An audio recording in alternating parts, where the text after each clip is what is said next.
বরিশালের বাকেরগঞ্জে জমি সংক্রান্ত পূর্ব শত্রুতার জেরে নির্মম হত্যাকাণ্ড।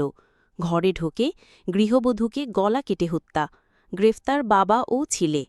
বরিশালের বাকেরগঞ্জ উপজেলার কলসকাঠি ইউনিয়নের কলসকাঠি গ্রামে জমি নিয়ে পূর্ববিরোধের জেরে ঘরে ঢুকে গৃহবধূ আসমা বেগমকে গলা কেটে হত্যা করা হয়।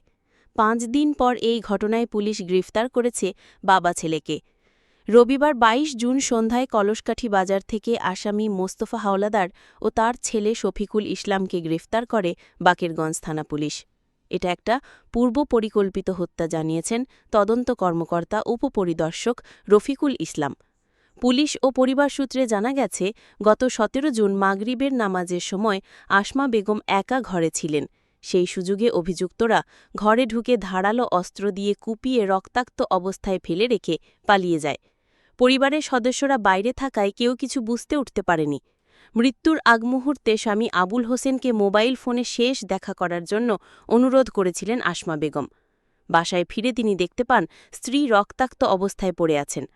স্থানীয়দের সাহায্যে হাসপাতালে নেওয়া হলে চিকিৎসক তাকে মৃত ঘোষণা করেন।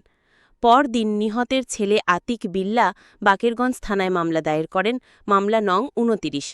বাকেরগঞ্জ থানার ওসি আবুল কালাম আজাদ জানান, অজ্ঞাত আসামিদের বিরুদ্ধে মামলা রুজু হয়। তদন্তে নেমে পুলিশ ৫ দিনের মধ্যেই বাবা ছেলেকে গ্রেফতার করে। তারা প্রাথমিক জিজ্ঞাসাবাদে হত্যার কথা স্বীকার করেছে। আসামিদের সোমবার আদালতে পাঠানো হয়েছে।